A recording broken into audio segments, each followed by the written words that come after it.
I nderuar subjekt raportues, në gusht të vitit 2020, hyri në fuqi ligji për regjistrin e pronarëve përfitues. Në bazë të këtij ligji, do të identifikohet dhe regjistrohet pronari përfitues i çdo personi juridik në një regjistër publik të administruar nga Qendra Kombëtare e Biznesit. Çfarë është ky regjistër? Kush konsiderohet pronar përfitues? Regjistri i pronarëve përfitues është një bazë të dhënash elektronike shtetërore në të cilën regjistrohen të dhënat e pronarëve përfitues të subjekteve juridike të regjistruar në Republikën e Shqipërisë. Me pronar përfitues, në një subjekt tregtar raportues, i referohemi çdo individi i cili zotëron në mënyrë direkte ose indirekte 25% ose më tepër të pronësisë së saj, aksioneve, kuotave, pjesëmarrjes në kapitalin, të drejtave të votimit ose përfiton nga transaksionet e kryera nga subjekti raportues në emër të tij.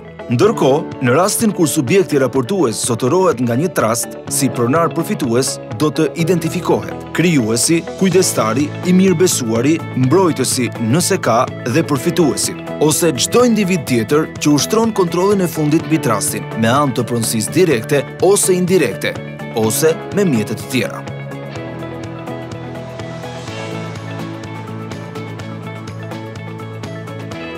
Kujdes, në rast se personi juridik raportues nuk identifikon dot individin zotërues të 25% ose më tepër të pronësisë, duhet të identifikohet dhe regjistrohet si pronar përfitues. Individi që përcakton vendimet e marra ose kontrollon në çdo lloj mënyre zgjedhjen, emrimin dhe largimin e shumicës së organeve vendimmarrëse ose organeve ekzekutive, ose që mban pozicionin e drejtuesit më të lartë, cilat janë subjektet raportuese që duhet të regjistrohen në regjistrin e pronarëve përfitues.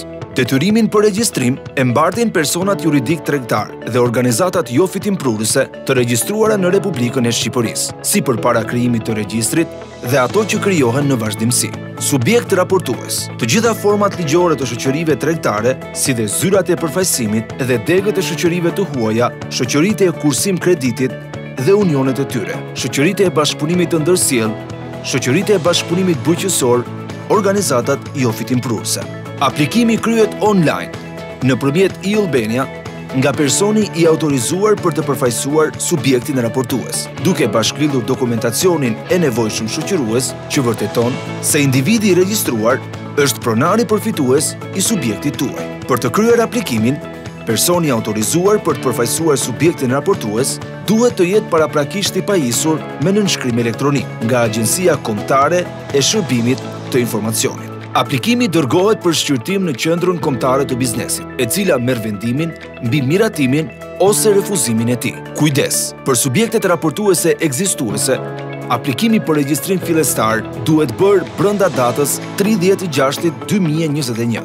Ndërkohë, për të gjitha subjektet e krijuara rishtazi, aplikimi për regjistrim fillestar duhet bërë brenda 30 ditëve nga data e regjistrimit të tyre në regjistrat përkatës. Në të kundërt, mosregjistrimi shoqërohet me penalitet sipas ligjit dhe ndërprerje shërbimi në regjistrin tregtar dhe regjistrin e organizatave jo fitimprurëse deri në regjistrimin e të dhënave, si dhe shlyerjen e detyrimit. Më shumë informacion gjeni në qkb.gov.al.